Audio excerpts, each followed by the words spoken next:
بسم اللہ الرحمن الرحیم۔ السلام علیکم ورحمۃ اللہ وبرکاتہ۔ دوستو، آج آپ حضرات کے سامنے تہجد کی نماز کا سنت طریقہ پیش کر رہا ہوں۔ بہت سارے حضرات ہیں جنہوں نے پوچھا ہے کہ مفتی صاحب، رسول اللہ صلی اللہ علیہ وسلم تہجد کی نماز کس طریقے سے پڑھتے تھے، کس وقت میں پڑھتے تھے، قرات کس طریقے سے کرتے تھے، یعنی کہ آواز کے ساتھ کرتے تھے یا پھر آہستہ کرتے تھے، کس طریقے سے قرات کرتے تھے، اور آپ صلی اللہ علیہ وسلم تہجد پڑھنے کے بعد کیا آرام فرماتے تھے یا تلاوت قرآن کرنے لگتے تھے، یا پھر اتنی لمبی نماز ہوتی تھی کہ فجر کا وقت شروع ہو جاتا تھا۔ کیا ہے حقیقت سنت نماز کی تہجد کی؟ تو یہ تمام باتیں میں آپ حضرات کے سامنے، یہ میرے ہاتھ میں اسوہ رسول اکرم صلی اللہ علیہ وسلم کتاب ہے، ڈاکٹر عبدالحی رحمۃ اللہ علیہ، جو کہ حضرت مفتی تقی عثمانی صاحب کے شیخ ہے، جن سے حضرت مفتی تقی عثمانی صاحب بیعت ہے۔ تو اس کتاب کے اندر مکمل تفصیل دی ہوئی ہے۔ حوالے کس کس کتاب کے سن لیجئے، مسلم شریف کے بھی ہے، اسی طریقے سے خصائل نبوی کے بھی ہے، شمائل ترمذی کے بھی ہے، بہت ساری کتابوں کے حوالے موجود ہیں، آپ کتاب کھول کے دیکھ لیجئے۔ تو سب سے پہلے میں آپ کو آپ صلی اللہ علیہ وسلم کی تہجد کی نماز کا وقت بتاتا ہوں۔ دیکھیے، امی عائشہ رضی اللہ عنہا سے ایک صحابی نے یہ پوچھا کہ رسول اللہ صلی اللہ علیہ وسلم غسل کس وقت کیا کرتے تھے؟ رات کو شروع کے حصے میں کر لیتے تھے یا آخری حصے میں؟ تو امی عائشہ رضی اللہ عنہا فرماتی ہے کہ کبھی شروع کے حصے میں بھی کیا ہے اور کبھی آخری حصے میں بھی کیا ہے رات کے۔ دوسرا سوال ان صحابی نے یہ کیا کہ آپ صلی اللہ علیہ وسلم وتر کس وقت پڑھتے تھے، شروع حصے میں پڑھتے تھے یا آخری حصے میں؟ تو امی عائشہ رضی اللہ عنہا فرماتی ہے کہ کبھی شروع حصے میں پڑھے ہیں اور کبھی آخری حصے میں بھی پڑھے ہیں۔ تیسرا سوال ان صحابی نے یہ کیا کہ رسول اللہ صلی اللہ علیہ وسلم تہجد میں جو قرات کرتے تھے وہ آواز کے ساتھ کرتے تھے یا آہستہ کرتے تھے؟ تو امی عائشہ رضی اللہ عنہا نے فرمایا کہ آپ صلی اللہ علیہ وسلم کبھی آہستہ بھی قرات کرتے تھے اور کبھی آواز کے ساتھ بھی قرات کی ہے، دونوں طریقے موجود ہیں۔ اب سوال یہ کھڑا ہوتا ہے کہ آپ صلی اللہ علیہ وسلم پھر رکعت کتنی پڑھتے تھے؟ تو اس کا جواب بھی امی عائشہ رضی اللہ عنہا خود دیتی ہے کہ آپ صلی اللہ علیہ وسلم 11 رکعت نماز پڑھتے تھے عشاء کے بعد، عشاء یعنی کہ آخری شب میں اٹھ کے، یعنی کہ شب کے آخری حصے میں اٹھ کے 11 رکعت پڑھتے تھے، جس میں 8 رکعت تہجد ہوتی تھی اور 3 رکعت وتر ہوتے تھے۔ اسی طریقے سے مسلم شریف کی ایک روایت میں امی عائشہ رضی اللہ عنہا کا یہ قول بھی موجود ہے، روایت موجود ہے کہ رسول اللہ صلی اللہ علیہ وسلم تہجد کی نماز کو جب شروع کرتے تھے تو 2 رکعت ہلکی پڑھتے تھے۔ 2 رکعت ہلکی، کیا مطلب ہے اس کا؟ مطلب یہ ہے کہ 2 رکعت ہلکی پڑھ لیتے تھے کہ ان کو طول نہیں دیتے تھے، جلدی پڑھ لیتے تھے۔ اس کے علاوہ دوسری روایتیں ملتی ہے جس میں کہ امی عائشہ رضی اللہ عنہا ہی خود فرماتی ہے، امی عائشہ رضی اللہ عنہا خود فرماتی ہے کہ آپ صلی اللہ علیہ وسلم کبھی اس طریقے سے بھی نماز پڑھتے تھے کہ رکوع اور سجدے تو کم ہوتے، یعنی کہ جلدی ہو جاتے تھے، لیکن قرات لمبی ہو جاتی تھی، قرات اتنی طویل ہو جاتی تھی کہ آپ صلی اللہ علیہ وسلم کے پیروں پہ ورم آ جاتا تھا۔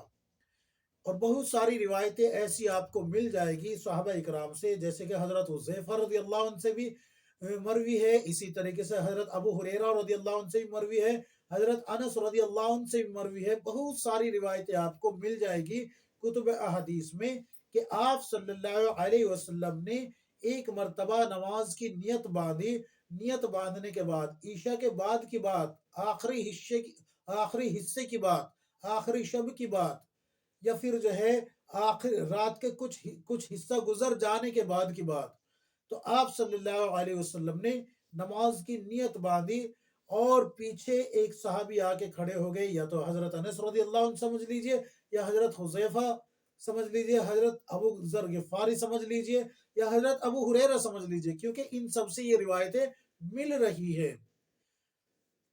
تو فرماتے ہیں کہ جس وقت آپ صلی اللہ علیہ وسلم نے سورہ فاتحہ پڑھی، اس کے بعد سورہ بقر شروع کر دی۔ گمان ہوا صحابی کو کہ 50 آیت پہ رکو فرما لیں گے، لیکن سورہ بقر مکمل گزر گئی۔ جب سورہ بقر مکمل ہو گئی تو صحابی کو گمان ہوا کہ ابھی آپ صلی اللہ علیہ وسلم سورت کے ختم پہ رکو فرمائیں گے، تو آپ صلی اللہ علیہ وسلم نے آل عمران شروع کر دی، اس کے بعد دوسری، اس کے بعد دوسری، یعنی کہ راوی فرماتے ہیں کہ آپ صلی اللہ علیہ وسلم نے 4.75 یا 5.25 پارے پڑھ کے رکو کیا۔ اور کمال اس بات کا کہ جہاں پر اللہ کے عذاب کی آیتیں آتی تھی، وہاں آپ صلی اللہ علیہ وسلم اللہ کے عذاب سے پناہ کے لیے اللہ کے سامنے دعا بھی کر رہے تھے، اور جہاں پر جنت کا ذکر آتا تھا، اللہ کی رحمتوں کا ذکر آتا تھا، آپ صلی اللہ علیہ وسلم وہاں پر دعا بھی کر رہے تھے۔ صحابی کہتے ہیں کہ اسی طریقے سے پھر آپ صلی اللہ علیہ وسلم نے رکوع کیا، اور اتنے ہی اسی طریقے سے پھر آپ صلی اللہ علیہ وسلم نے سجدہ فرمایا۔ صحابی کہتے ہیں کہ میں تحمل نہ کر سکا، اور میں آپ صلی اللہ علیہ وسلم کے پیچھے سے اپنی نماز توڑ کے واپس آ گیا۔ اس طریقے سے آپ صلی اللہ علیہ وسلم نے تہجد کی نماز بھی پڑھی ہے۔ اس کے علاوہ بھی بہت ساری روایتیں ملتی ہیں، جیسے کہ امی عائشہ رضی اللہ عنہا سے ہی روایت ملتی ہے کہ آپ صلی اللہ علیہ وسلم امی عائشہ رضی اللہ عنہا کے پاس لیٹے ہوئے تھے، اور ایک دم کہنے لگے لا مجھے چھوڑ، میں تو اپنے رب کی عبادت کرنے جاتا ہوں۔ تو آپ صلی اللہ علیہ وسلم وضو فرمائے، اور وضو فرمانے کے بعد، یا غالباً پہلے سے وضو ہے، مفہوم بتا رہا ہوں، تو مصلی پہ پہنچ گئے اور اللہ کے سامنے آہو زاری کرنے لگے، رونے لگے اور اللہ کو منانے لگے، اور اللہ کے سامنے روتے رہے۔ امی عائشہ رضی اللہ عنہا فرماتی ہے کہ جس وقت آپ صلی اللہ علیہ وسلم سر سجدے میں رکھے ہوئے تھے اور رو رہے تھے، تو مجھے ایسا گمان ہوا کہ کہیں آج میں بیوہ نہ ہو جاؤں۔ اور پھر آپ صلی اللہ علیہ وسلم کے پاس جا کے امی عائشہ رضی اللہ عنہا نے زمین پہ ہاتھ رکھا، تو زمین پوری گیلی ہو چکی تھی۔ کس وجہ سے؟ آپ صلی اللہ علیہ وسلم کے رونے کی وجہ سے۔ امی عائشہ رضی اللہ عنہا نے جب آپ صلی اللہ علیہ وسلم نے نماز ختم کی تو پوچھا یا رسول اللہ آپ اتنی مشقت کیوں اٹھاتے ہیں؟ آپ کو تو اللہ تبارک و تعالیٰ نے جنت کا پروانہ پہلے ہی عطا فرما دیا، آپ تو بخشے بخشائے ہیں۔ تو اللہ کے رسول صلی اللہ علیہ وسلم نے فرمایا کہ کیا میں اپنے رب کا شکر گزار بندہ نہ بنوں؟ تو اتنی بڑی نماز آپ صلی اللہ علیہ وسلم کی ہوتی تھی۔ البتہ امت اتنا تحمل نہیں کر سکتی، تو 8 رکعت پڑھ لے، 4 رکعت پڑھ لے، 2 رکعت پڑھ لے، 6 رکعت پڑھ لے، اپنی طاقت کے اعتبار سے پڑھ لے، پڑھنا چاہیے، کیونکہ یہ جو ہے تمام انبیاء علیہ السلام یا غالباً تمام نیک لوگوں کا طریقہ رہا ہے۔ اللہ کے رسول صلی اللہ علیہ وسلم نے یہ بھی فرمایا ہے، میں مفہوم آپ حضرات کی خدمت میں پیش کر رہا ہوں۔ امید ہے کہ آپ کی سمجھ میں یہ تمام باتیں آ گئی ہوگی کہ آپ صلی اللہ علیہ وسلم کس طریقے سے تہجد کی نماز پڑھا کرتے تھے۔ اللہ تبارک و تعالی ہم سب کو کتاب و سنت کے مطابق زندگی گزارنے کی توفیق عطا فرمائے، آمین یا رب العالمین۔